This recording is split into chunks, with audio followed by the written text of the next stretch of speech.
ओम शांति। आज की तारीख है 26 जून 2024। साकार महावाक्य। बाबा कहते, मीठे बच्चे सदा इसी नशे में रहो कि हमारा पद्मा पदम भाग्य है। जो पतित पावन बाप के हम बच्चे बने हैं, जो पतित पावन बाप के हम बच्चे बने हैं, उनसे हमें बेहद सुख का वर्षा मिलता है। उनसे हमें बेहद सुख का वर्षा मिलता है। बाबा कहते, मीठे बच्चे सदा इसी नशे में रहो कि हमारा पद्मा पदम भाग्य है। जो पतित पावन बाप के हम बच्चे बने हैं, उनसे हमें बेहद सुख का वर्षा मिलता है। आज का प्रश्न, तुम बच्चों को किसी भी धर्म से घृणा व नफरत नहीं हो सकती है, क्यों? तुम बच्चों को किसी भी धर्म से घृणा व नफरत नहीं हो सकती है, क्यों?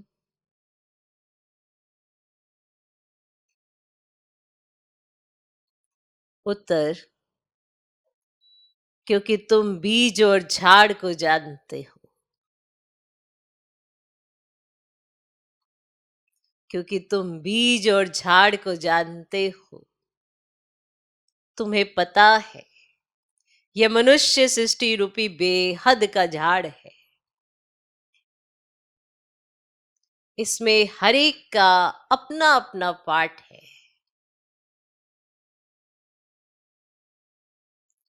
नाटक में कभी भी एक्टर्स एक दूसरे से घृणा नहीं करेंगे। नाटक में कभी भी एक्टर्स एक दूसरे से घृणा नहीं करेंगे। तुम जानते हो, हमने इस नाटक में हीरो हीरोइन का पार्ट बजाया। तुम जानते हो, हमने इस नाटक में हीरो हीरोइन का पार्ट बजाया। हमने जो सुख देखे वे और कोई देख नहीं सकता। हमने जो सुख देखे वे और कोई देख नहीं सकता। तुम्हें अथाह खुशी है कि सारे विश्व पर राज्य करने वाले हम हैं। तुम्हें अथाह खुशी है कि सारे विश्व पर राज्य करने वाले हम हैं।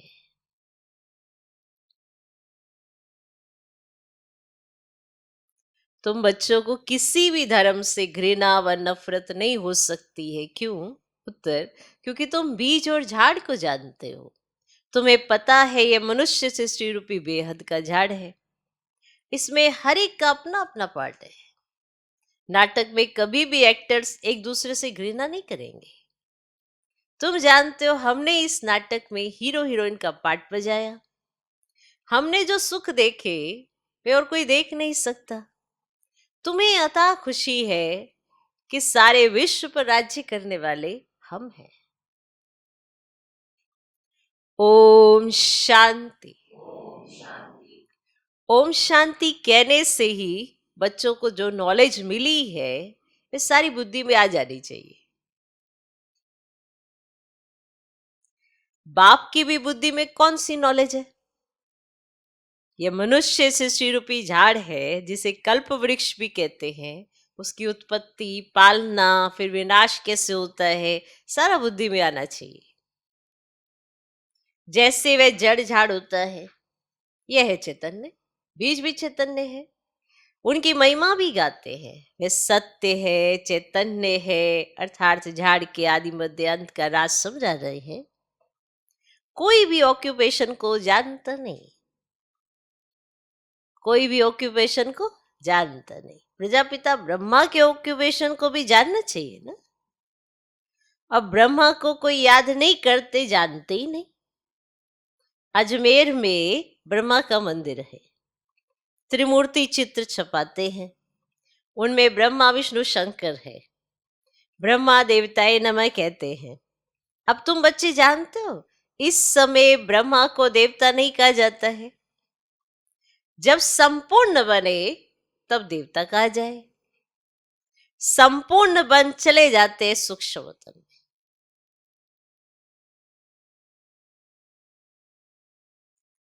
बाबा कहते हैं तुम्हारे बाप का नाम क्या है? किससे पूछते हैं? आत्मा से। ऐसे पूछा जाता है ना, किससे पूछते हैं? आत्मा से। आत्मा कहती है हमारा बाबा। जिसको मालूम नहीं है कि किसने कहा, वे तो प्रश्न पूछ ना सके। अब बच्चे समझ तो गए हैं बरोबर, दो बाप सबके हैं। अब ज्ञान तो एक ही बाप देते हैं। अभी तुम बच्चे समझते होंगे ये शिव बाबा का रथ है। बाबा इस रथ द्वारा हमको ज्ञान सुनाते हैं। एक तो ये है जिस्मानी ब्रह्मा बाप का रथ, फिर दूसरा रूहानी बाप का ये रथ है। उस रूहानी बाप की महिमा है सुख का सागर, शांति का सागर। तो पहले तो ये बुद्धि में रहेगा कि ये बेअद का बाप है, जिससे बेअद का वर्षा मिलता है, पावन दुनिया के मालिक बनते हैं। अब निराकार को बुलाते हैं पतित पावन आओ, तो आत्मा ही बुलाती है। जब पावन आत्मा है तब नहीं पुकारते, पतित है तो पुकारते हैं। अब तुम आत्मा जानती हो, हम पतित पावन बाप को याद करते हैं, और वह पतित पावन बाप इस तन में आया है। जानते हो, ये भूलना नहीं है, हम उनके बने हैं। तो ये सौभाग्य तो क्या, पदम भाग्य की बात है। फिर उस बाप को भूलना क्यों चाहिए? इस समय बाप आए हैं, ये नई बात है।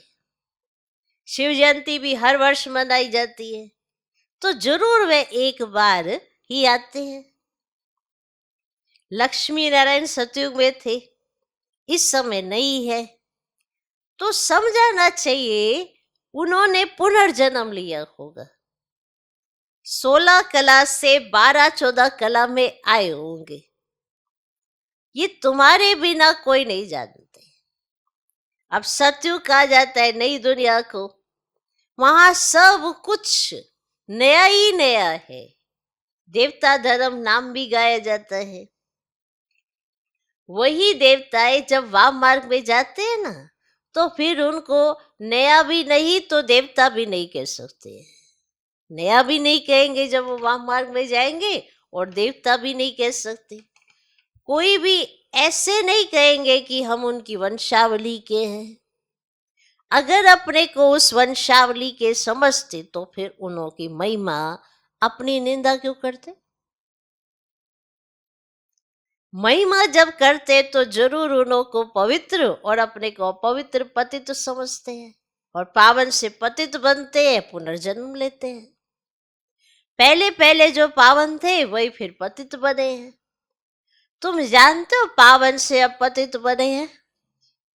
तुम स्कूल में पढ़ते हो, उसमें नंबर वार फर्स्ट सेकंड थर्ड क्लास तो होते ही है। अभी बच्चे समझते हैं हमको बाप पढ़ाते हैं, तब तो आते हैं ना, नहीं तो यहाँ आने की क्या दरकार है? बाप पढ़ाते तब तो आते हो, नहीं तो यहाँ आने की क्या दरकार है? ये कोई गुरु महात्मा महापुरुष आदि कुछ नहीं है। ये तो साधारण मनुष्य तन है, सो भी बहुत पुराना है। बहुत जन्मों के अंत में प्रवेश करता हूं, और तो कोई इनकी महिमा नहीं, सिर्फ इसमें प्रवेश करता हूं तो इनका नाम होता है। नहीं तो प्रजापिता ब्रह्मा कहां से आया? अब मनुष्य मूंझते तो जरूर है ना, और बाप ने तुमको समझाया है तब तो तुम औरों को समझाते हो। अच्छा, ब्रह्मा का बाप कौन? अब ब्रह्मा विष्णु शंकर उन्हों का रचयिता ये शिव बाबा है। और बुद्धि ऊपर चली जाती है। परम पिता परमात्मा जो परम धाम में रहते हैं, उनकी ये रचना है। अब ब्रह्मा विष्णु शंकर का ऑक्यूपेशन अलग है। कोई आपस में 3-4 होते हैं, सबका ऑक्यूपेशन अपना अपना होता है। पार्ट हर एक का अपना अपना है। इतनी करोड़ों आत्माएं है, एक का पार्ट ना मिले दूसरे से, तो ये वंडरफुल बातें समझी जाती है। कितने ढेर मनुष्य है, अभी चक्र पूरा होता है, अंत है ना, सब वापिस जाएंगे, फिर से चक्र रिपीट होना है। और बाप ये सब बातें भिन्न भिन्न प्रकार से समझाते रहते, नई बात नहीं। कहते हैं कल्प पहले भी समझाया था। बहुत लवली बाप है, ऐसे बाप को तो बहुत प्यार से याद करना चाहिए। और तुम भी बाप के लवली बच्चे हो ना, और बाप को याद करते आए हो। तो पहले सब एक की पूजा करते थे, अब भेदभाव की बात है ही नहीं। अभी तो कितना भेदभाव है। पहले तो सब एक की पूजा करते थे ना, कोई भेदभाव ही नहीं था। अभी तो कितना भेदभाव है। ये राम के भक्त है या कृष्ण के भक्त है। राम के भक्त धूप जगाते तो कृष्ण का नाक बंद कर देते हैं।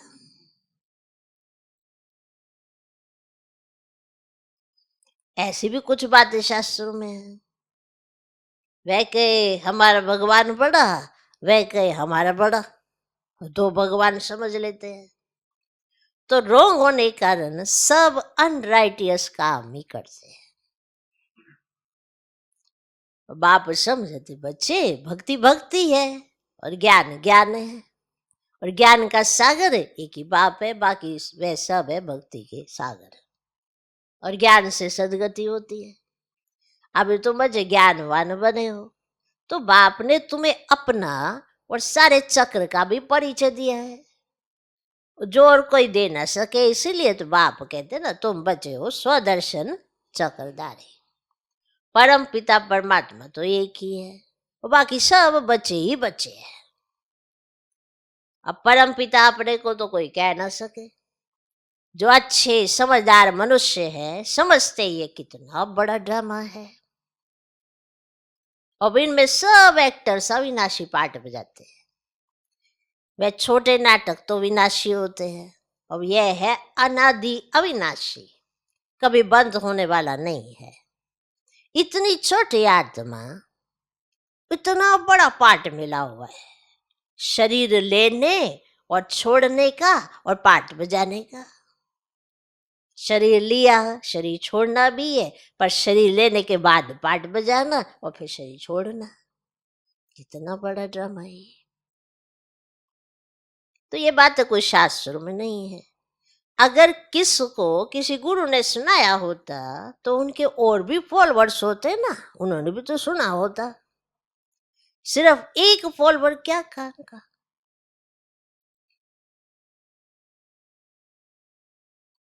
अब फॉलोवर तो वे जो पूरा फॉलो करे, इनकी ड्रेस आदि तो वे है नहीं, कौन कहेंगे शिष्य है। तो ये तो बाप बैठे पढ़ाते हैं। अब बाप को ही फॉलो करना है। जैसे बारात होती है ना, शिव की भी बारात कहते हैं, और बाबा कहते हैं ये हमारी बारात है। तुम सब भक्तियां हो, मैं हूं भगवान, तुम सब सजनिया हो, और बाबा आया है ना तुमको श्रृंगार कर ले जाने। कितनी खुशी होनी चाहिए। अब तुम सृष्टि के आदि मध्य अंत को जानते हो, तुम बाप को याद करते करते पवित्र बन जाते हो, तो पवित्र राजा ही मिलती है। और बाप समझाते मैं आता ही हूँ ना अंत में, और मुझे बुलाते ही है ना कि पावन दुनिया की स्थापना और पतित दुनिया का विनाश कराने आओ। इसीलिए महाकाल भी कहते हैं। अब महाकाल का भी मंदिर होता है। काल के मंदिर तो देखते हैं ना। अब शिव को काल कहेंगे ना, अब बुलाते हैं कि आकर पावन बनाओ, आत्माओं को ले जाते हैं। तो बेहद का बाप कितनी ढेर आत्माओं को लेने के लिए आए हैं, और काल काल महाकाल, और सब आत्माओं को पवित्र गुलगुल बनाकर ले जाते हैं। और गुलगुल बन जाए तो फिर बाप भी ले चलेंगे गोद में। अगर पवित्र नहीं बनेंगे तो सजाएं खानी पड़ेंगी। फर्क तो रहता है ना, तो पाप रह जाते तो फिर सजा खानी पड़े। और पद भी ऐसा मिलता है, इसीलिए बाप समझाते मीठे बच्चों बहुत बहुत मीठा बनो।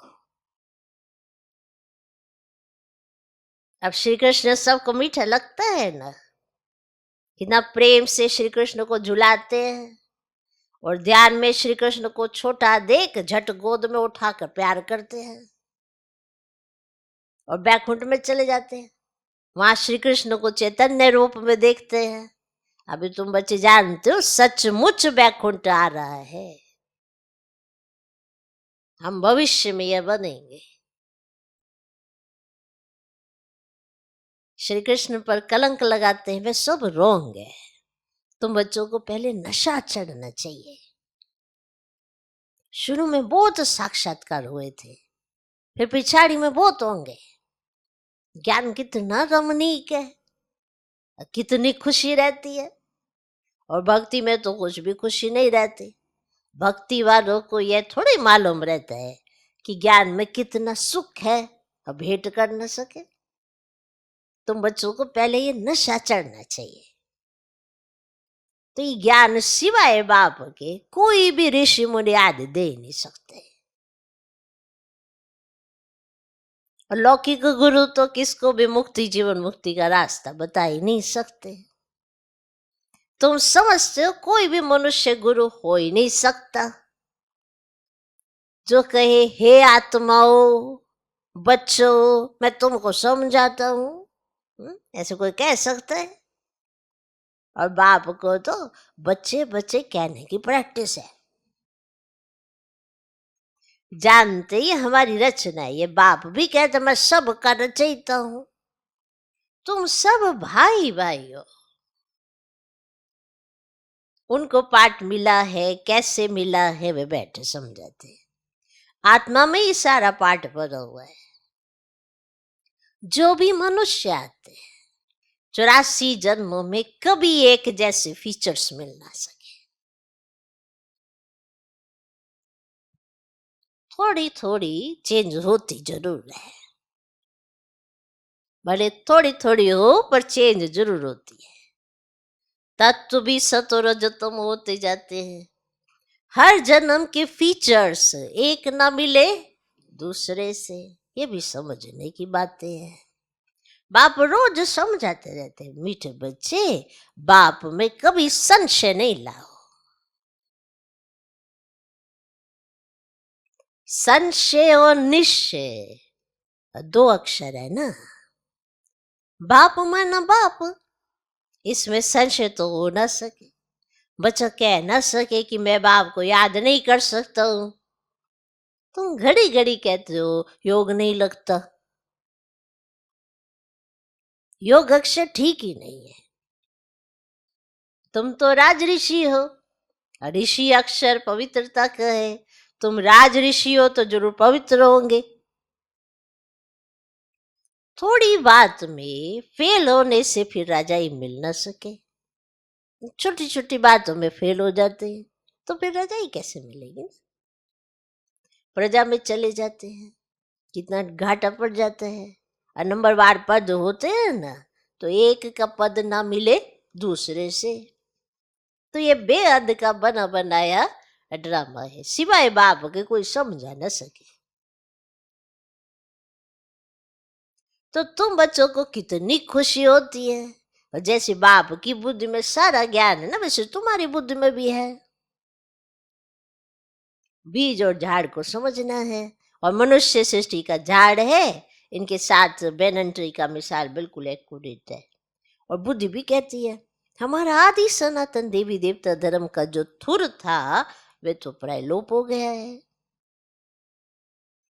बाकी सब धर्मों की टाल टालियां आदि खड़ी हैं। ये तो समझ में आता है ना, सिर्फ देवी देवता धर्म का जो थोड़ा था वो खत्म हो गया है, प्राय लोप हो गया है, दिखाई नहीं पड़ता। बाकी सब धर्मों की टाल टालियां खड़ी हैं। तो ड्रामा अनुसार ये सब होना ही है, इसमें घृणा नहीं आती कि उस धर्म में ऐसा, उस धर्म में ऐसा है, देखो अपना ऐसा है, ये ऐसा है। इसमें घृणा करने की तो कोई बात ही नहीं है। नाटक में एक्टर्स को कभी घृणा आएगी क्या? ये तो नाटक है ना, हर एक एक्टर अपना एक्ट कर रहा है। नाटक में एक्टर्स को कभी घृणा आएगी क्या? और बाप कहते तुम पतित बन गए हो, फिर पावन बनना है। तुम जितना सुख देखते हो ना, उतना और कोई नहीं देखते। तुम हीरो हीरोइन हो, विश्व पर राज्य पाने वाले हो, तो अथाह खुशी होनी चाहिए ना। भगवान पढ़ाते हैं, कितना रेगुलर पढ़ना चाहिए, इतनी खुशी होनी चाहिए, है ना। मेरा मिस ना हो, मेरे को पढ़ने का ऐसा शौक हो कि मेरा मिस ना हो कभी। ऐसे सभी कहते हैं हमको बाबा से बड़ा प्यार है, और बाबा की मुरली से कितना प्यार है। भगवान पढ़ाने आते ना तो कितना ध्यान देते। ऐसे सोचेंगे नहीं हम तो सब कुछ याद के साथ ही करते हैं, अपने मुंह मियाँ मिट्ठू बनते देते हैं, और रेगुलर है ही नहीं, रेगुलर पढ़ते ही नहीं। जिससे प्यार हो उससे तो रेगुलर मिलना चाहिए ना। प्राप्ति हमें रेगुलर चाहिए, पढ़ाई हम रेगुलर करें ना करें, हमारे ऊपर कोई कष्ट ना आए और हम पढ़ाई करें ना। वरदान हमको चाहिए, पर भगवान का कहना माने ना। कैसे हम बच्चे बन जाते हैं ना, जो हमें करना है, जो हमारा पार्ट है, उस पर भी ध्यान नहीं है। तो भगवान अब पढ़ाते हैं, कितना रेगुलर पढ़ना चाहिए, इतनी खुशी होनी चाहिए। बेअद का बाप हमें पढ़ाते हैं, राजयोग भी बाप ही सिखलाते हैं, कोई शरीरधारी तो सिखला ना सके। बाप ने आत्माओं को सिखलाया है, आत्मा ही धारण करती है। और बाप एक बार ही आते हैं पाठ बजाने, बार बार नहीं आते हैं। बाकी सब आत्माएं आपको किसी ना किसी जन्म में मिलती रहेंगी, बाबा नहीं मिलने वाला है, याद रखना। बाबा एक ही बार पाठ बजाता है, वो एक ही बार सामने आता है, बार बार नहीं आता है। वो स्पष्ट सी बात है। सतयुग त्रेता में तो वो आता नहीं। द्वापर में आप अभी नीचे ही आए हो, थोड़ा सा नीचे ही उतरे हो, एकदम से तो सारे विकार आए ही नहीं। कलयुग में जब उतरते हो तो धीरे धीरे धीरे धीरे विकार और हावी हो जाते, तो कब आएगा बाबा? उनका तो कर्तव्य है ना कि आप जो पतित हो जाओगे तो आपको पावन बनाने आएगा। तो एकदम नीचे आते आते जब आप पतित हो जाते तभी तो मिलने आएगा। तो सोचो, सारे कल्प में एक ही बार आता है, बार बार नहीं आता है। वो अपना पार्ट बार बार नहीं रखते हैं, उनको जरूरत नहीं है ना। वो ज्ञान का सागर है, सुख का सागर है, शांति का सागर है। तो उसका एहसास कराने आएगा ना। तो वो एक ही बार आता है, जब अशांति होती है, जब दुख होता है, जब प्रेम नहीं होता है, तभी वो सब चीजें देने आता है। जब आपके पास कोई चीज नहीं होगी तभी तो देगा ना। तो कितना रेगुलर पढ़ना चाहिए, इतनी खुशी होनी चाहिए। बेअद का बाप हमें पढ़ाते हैं, राजयोग भी बाप ही सिखलाते हैं। कोई शरीरधारी तो सिखला ना सके, तो बाप आत्माओं को सिखलाते हैं। और कौन धारण करती है? आत्मा ही धारण करती है। और आते भी बाबा एक ही बार है पाठ बजाने। इस बात को महसूस करके देखना, आपके कई कार्य हो जाएंगे। जो हम सोचते हैं ना, ये नहीं होता वो नहीं होता, मेरे पर ऊपर तो विघ्न ही बड़े, मेरा कोई कार्य ही नहीं सिरे चढ़ता, तो आप ये समझ जाना कि आप भगवान के कथन पर कितना चलते हो। हर एक को चाहिए भगवान मेरा कहना माने। आप कितना मानते हो भगवान का कहना? संगम पर ही तो प्रत्यक्ष होता है कि आप भगवान का कितना कहना मानते हो। और किस समय? परम धाम में जाके प्रत्यक्ष करोगे क्या? संगम पर आपकी एक्टिविटी बताती है। देह अभिमान भी जब सिर पे चढ़ा हुआ होता है और देही अभिमानी बनेंगे तो भगवान भी दिखाई देगा, सुनाई देगा, उसका कहना भी समझ में आएगा। वरना तो सबके पास एक्सक्यूज ही बहुत है। देह अभिमान वश एक्सक्यूज बहुत है। समझा? तो बाप एक बार ही आते पाठ बजाने। आत्मा ही पाठ बजाकर एक शरीर छोड़ दूसरा लेती है। आत्माओं को बाप पढ़ाते हैं, देवताओं को नहीं पढ़ाएंगे। सोचो, सारे कल्प में पढ़ने के लिए मिलता है एक ही टाइम, जब हम भगवान से पढ़ते हैं। बाकी सब तो मनुष्य मनुष्य को मिलते ही रहेंगे, देवता देवताओं को मिलते रहेंगे, पर भगवान से मिलन तो एक ही बार होता है। देवताओं को नहीं पढ़ाएंगे, वहां तो देवताएं ही पढ़ाएंगे। संगम युग पर बाप ही पढ़ाते पुरुषोत्तम बनाने के लिए। तुम ही पढ़ते हो। ये संगम युग एक ही है जब तुम पुरुषोत्तम बनते हो। सत्य बनाने वाला, सत्य की स्थापना करने वाला एक ही सच्चा बाबा है। अच्छा, मीठे मीठे सिकलधे बच्चों प्रति मात पिता बाप दादा का याद प्यार और गुड मॉर्निंग। रूहानी बाप की रूहानी बच्चों को नमस्ते। हम रूहानी बच्चों की भी रूहानी बाप को नमस्ते नमस्ते नमस्ते। Good morning good morning good morning. धारणा के लिए मुख्य सर पहला पॉइंट, संगम युग पर डायरेक्ट भगवान से पढ़ाई पढ़कर ज्ञानवान आस्तिक बनना और बनाना है। कभी भी बाप व पढ़ाई में संशय नहीं लाना है। संगम युग पर डायरेक्ट भगवान से पढ़ाई पढ़कर ज्ञानवान आस्तिक बनना और बनाना है। कभी भी बाप व पढ़ाई में संशय नहीं लाना है। दूसरा पॉइंट, बाप समान लवली बनना है।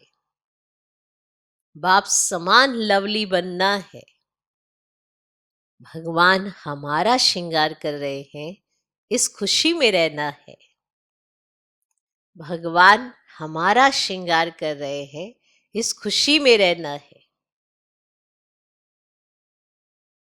किसी भी एक्टर से घृणा व नफरत नहीं करनी है।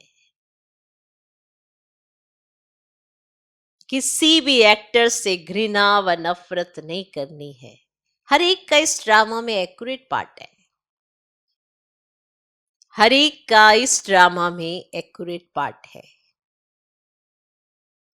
बाप समान लवली बनना है। भगवान हमारा श्रृंगार कर रहे हैं, इस खुशी में रहना है। किसी भी एक्टर से घृणा व नफरत नहीं करनी है। हर एक का इस ड्रामा में एक्यूरेट पार्ट है। आज का वरदान, सेवाओं की प्रवृत्ति में रहते बीच बीच में एकांतवासी बनने वाले अंतर्मुखी भव। सेवाओं की प्रवृत्ति में रहते बीच बीच में एकांतवासी बनने वाले अंतर्मुखी भव। साइलेंस की शक्ति का प्रयोग करने के लिए अंतर्मुखी और एकांतवासी बनने की आवश्यकता है। कई बच्चे कहते हैं अंतर्मुखी स्थिति का अनुभव करने व एकांतवासी बनने के लिए समय ही नहीं मिलता, क्योंकि सेवा की प्रवृत्ति, वाणी के शक्ति की प्रवृत्ति बहुत बढ़ गई है। लेकिन इसके लिए इकट्ठा आधा घंटा व 1 घंटा निकालने के बजाय बीच बीच में थोड़ा समय भी निकालो तो शक्तिशाली स्थिति बन जाएंगी। आज का स्लोगन, ब्राह्मण जीवन में युद्ध करने के बजाय मौज मनाओ तो मुश्किल भी सहज हो जाएगा। ब्राह्मण जीवन में युद्ध करने के बजाय मौज मनाओ तो मुश्किल भी सहज हो जाएगा। अब ये चॉइस तो ब्राह्मण आत्मा के पास है कि उसे मौज में रहना है या युद्ध में रहना है। मौज में रहेंगे संगम पर तो सत्युग के नजारे देखेंगे, युद्ध में रहेंगे संगम पर ब्राह्मण जीवन में तो त्रेता के नजारे देखेंगे, वहां के राज्य बनेंगे, क्योंकि वहां पर निशानी है ना युद्ध की। ये निशानियां बनाई हैं, तो डिसाइड कर लें हम कि संगम पर हमें मौज में रहना है या युद्ध में रहना है। यानी अपने इस संकल्पों का इतना तूफान हर रोज चलता रहे, माना आप युद्ध में है। जो करना चाहते वो कर नहीं पाते, पर संकल्पों में तूफान बहुत है, और ये तूफान निशानी है युद्ध की, कि व्यर्थ बहुत चलता है, समर्थ की कमी है, श्रेष्ठ संकल्पों की कमी है। इसीलिए भगवान रोज श्रेष्ठ संकल्पों का खजाना देता है, समर्थता का वरदान देता है, पर हम यूज नहीं करते हैं। तो अगर यूज ही नहीं करेंगे तो फिर युद्ध ही युद्ध होगा, मौज कब होगी? और ये मौज कौन सी है? जब आप दिल से खुश, मन से शांत, बुद्धि से एकदम एकाग्र चित्त, ये मौज तब होती है। सीधे साइलेंस का अनुभव होगा तो ना मौज होगी। अगर इतने ही द्वंद चलते रहेंगे, इतना ही अंदर युद्ध चलता रहेगा, तो संगम तो युद्ध में ही बीत जाएगा। और अगर संगम पर युद्ध ही करते रहेंगे तो फिर परम धाम से कब उतरेंगे? सबको पता है, क्योंकि संगम निशानी है प्रारब्ध की, क्योंकि संगम पुरुषार्थ का समय है। अब आप किस ढंग का पुरुषार्थ करते हो उसकी रिजल्ट भी तो आपको प्रत्यक्ष यहाँ दिखाई देगी कि नहीं देगी। एक है फाइनल एग्जाम आना, लेकिन उससे पहले कई टेस्ट हो जाते हैं बच्चों के, और उससे उनको पता चल जाता है कि हमारा फाइनल एग्जाम में क्या सिचुएशन हमारी रहनी है। सब्जेक्ट तो वही होते हैं, सिलेबस भी वही होता है। ऐसा तो है नहीं कि 4 महीने अलग सिलेबस था और 4 महीने के बाद अलग सिलेबस आ जाएगा। हमें हमारा सिलेबस भी पता है, हमारा एग्जाम भी पता है, हमारे को कौन सा पेपर आने वाला है वो भी पता है, पर उसकी तैयारी हम करते हैं या नहीं करते हैं वो हमारे ऊपर निर्भर करता है ना। इसीलिए ये ब्राह्मण जीवन है, मौज की जीवन है।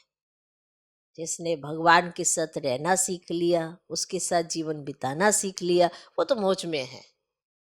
और जो द्वंद में है, जब कभी संशय कभी निश्चय, जब उसके काम हो गए तो खुश हो गया, जब नहीं हुए तो फिर उदास हो गया, जिसके अंदर यही चलता रहता है, भाई ये जीवन यूं ही कट जाना है। और सबको ये मालूम है कि इस शरीर में हमारी लिमिट है रहने की, कि नहीं है। और इस शरीर में जितना समय है तो आपने कर्म कैसे किया उसके आधार पर प्रारब्ध है। पाठ बजाने के लिए शरीर मिला है, पर पाठ बजाया कैसे है उसके आधार पर हमारा भविष्य आगे का तय होगा। तो आपने ब्राह्मण जीवन कैसे बितानी है, चॉइस आपकी है। तो ब्राह्मण जीवन में युद्ध करने के बजाय मौज मनाओ तो मुश्किल भी सहज हो जाएगा। ओम शांति।